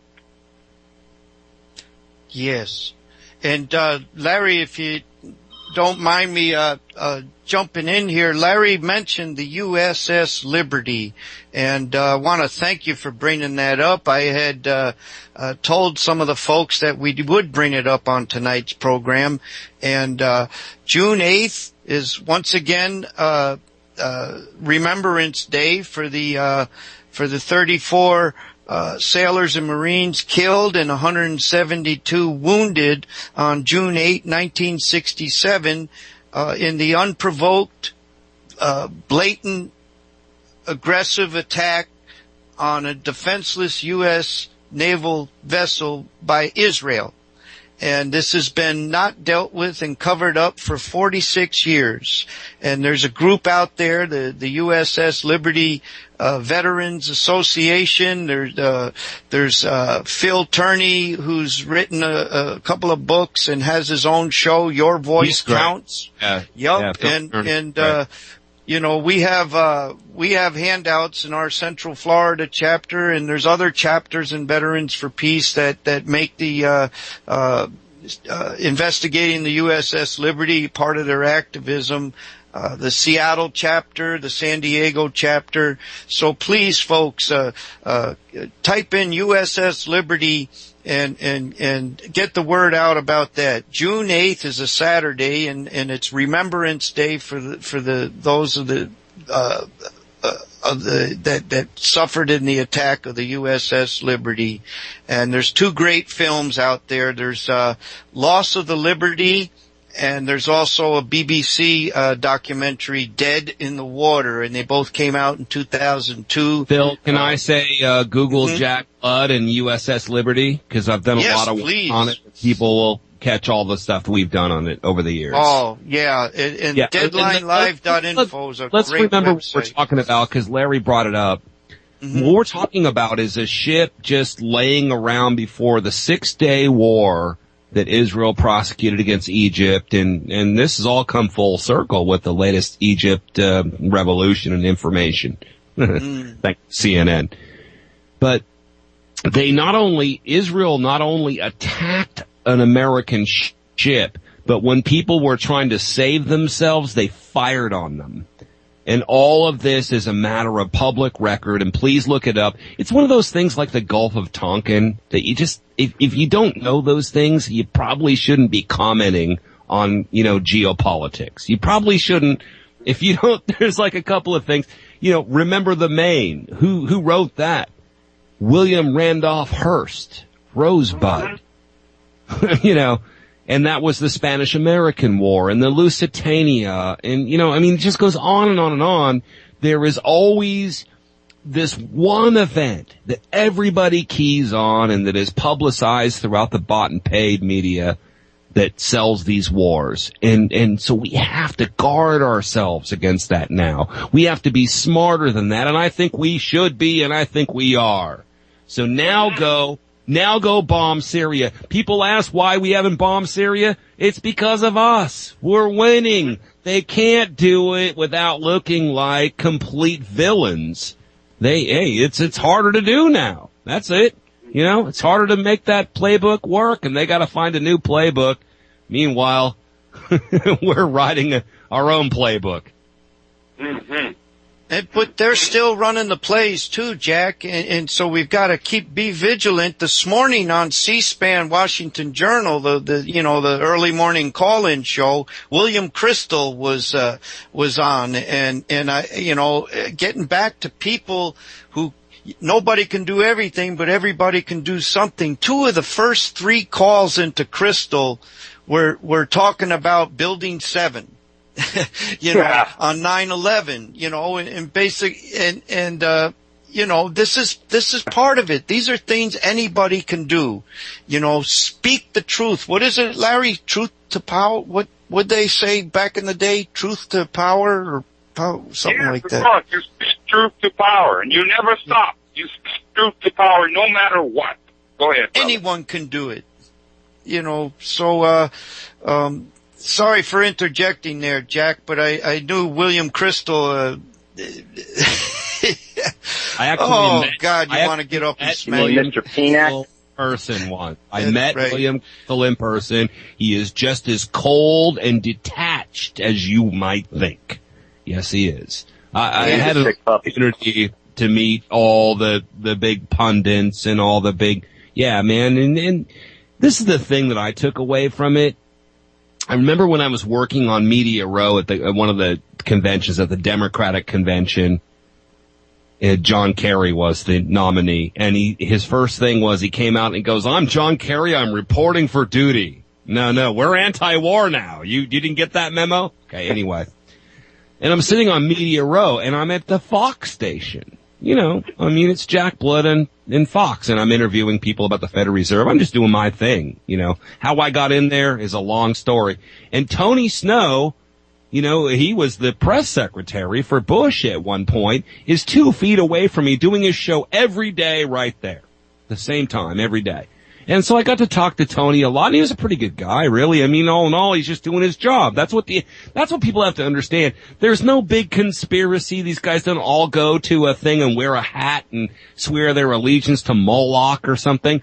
They're just doing their job, man, and they get perks to do their job, and they do their job, right? So Tony Snow is there, and at one point I got a great picture of me in the middle, Tony Snow on one side, and Michael Moore at the Bloomberg station on the other side. It's all 3 of us, and it's like right, left, and who knows what I am. But then Al Franken came over to Tony Snow, and he was, "Hey, what's up, Tony? How's the family and everything?" And they were just really having a great conversation. And I was like, wait a minute. You've been dividing all of us between Al Franken and Tony Snow, or I could just name them all, and I met them all at that thing, and, we're buddies. We hang out, we have dinner, and our families know each other. Wait, no. You can't divide all of us, and you guys are friends. That's not cool. Exactly. Professional wrestling. Yes. That's exactly what it is. And the Hulk Hogan versus Randy Macho Man Savage. And behind closed doors, they're both getting rich and laughing their fat you-know-what's off. So that's exactly what it is, Jack. Stage for public consumption. That's why we need to be better consumers. That's why I think the whole answer is right there. It's kind of simple. Well, how many we could be the media ourselves at the same time. Don't have to be mutually exclusive. Sorry, how many go pictures ahead. Do we have to see of John Bonner and President Obama laughing at dinner and getting along just fine, or Bonner with Hillary Clinton, or Bush and Clinton? How many pictures do we have to see of them playing golf together or hanging out and having a good old time to figure out that it's all life? Yeah. More than good old boy the solution the media has put in front of us is the 2 sides don't get along enough. They need to get along better. They need to compromise more. They need to compromise and work together, and they need to put together all kinds of stuff against us, the people, and get together, and we just don't like the fighting, because we hate fighting. It's just the fighting is really very upsetting and makes us very nervous, so we don't like the fighting, and they shouldn't fight so much. They should get along and work across the aisle to fuck us. To get along and pass legislation. The biggest things they're all supportive of are the things that, and they're all united on, are the things that are attacking liberty and freedom, starting wars, continuing to allow Monsanto to poison us and other corporations to poison us. Those are the things they all seem to agree upon. Well, Larry, the theme of the show, though, Phil, let me jump in here. The theme of the show is we all don't have to agree. We don't. And really, that is such conditioning. This is the conditioning. Well, Congress needs to agree. We all need to agree. The media should agree. And you, the people, should agree. We should all just agree. We should just agree on things we don't even know anything about. Just start agreeing. Just agree all over the place, and everybody will be happy. It's not that simple. So the thing is, though, we don't agree. We kind of agree. Those of us that are for freedom, by the way, for those of you out there, writing this down on your scorecard, on your golf card. Freedom is life, liberty, and property. That's what it is. If we don't know, if it's not, let's figure it out what it is. Because if we don't know what freedom is, we're in a lot of trouble. If we don't have a consensus on that, we're in big trouble. Big trouble. Life, liberty, and property, I think it is, because property takes care of so many issues. Life and liberty, what else is there? So that's it. Freedom is the answer. What's the question? And we start putting that through our little supercomputer brains that we have that came before computers. And all of a sudden, we start answering the question. Well, was this thing good? I don't know. Am I more free or less free? I'm less free? No, that's not good. And we begin to answer these questions. Man, the thing I love about Larry Pinkney, the thing I just love about you, man, and why all my listeners love you, and why you are a national treasure, is because you got beat up, beat down, and infiltrated and COINTELPRO'd, and you were a political prisoner, and you just won't shut up, man. You will not stop. You keep going. You are the Energizer Bunny of freedom. You keep going, and my man, and he was pink too, I think. My man, people need to quit splitting hairs about what your economic solution is, what your religious solution is, what you think about sex. What kind of rock and roll do you listen to? I don't know. Where do you go shop on the internet? Where do you go shop? Who's your friends? I don't know who your friends are. Where do you live? I don't know. What's your license plate number? I mean, what are we falling into here? Absolutely. And, we're talking about the survival of all of us, as you talked about, life and liberty and property. That's the substance of humanity right there. Okay. And you know what? For as long as I live, and I can say the same about you, Jack, Phil, Dave, as long as we live, and there are quite a few others out there, quiet as it's kept, who feel the same way. For as long as we live, we will not stop, not even for a heartbeat. And we will succeed. Of that, I am certain we will succeed. It's going to be tough. It's going to be a struggle. It's going to be long. It's going to be hard. But we will succeed. And, I want to say, because I know we're drawing to the end of the program, I want to say right now, to our listeners, thank you for being with us. Thank you for joining us all over the world, all over the nation. And Jack Blood, my brother, you keep on keeping on. All power to the people, Jack. Thank you so much for being with us. Thank you so much. Thank you, Larry. You're teaching me things all the time, and I have an open mind. It's a crazy thing. I just keep an open mind. Maybe I'll learn something today. I did. I cannot be silent. Nobody can do everything, but everybody can do something. Everyone must play a part. Everyone's got to go to work. Work for peace. Spirit said work. I cannot be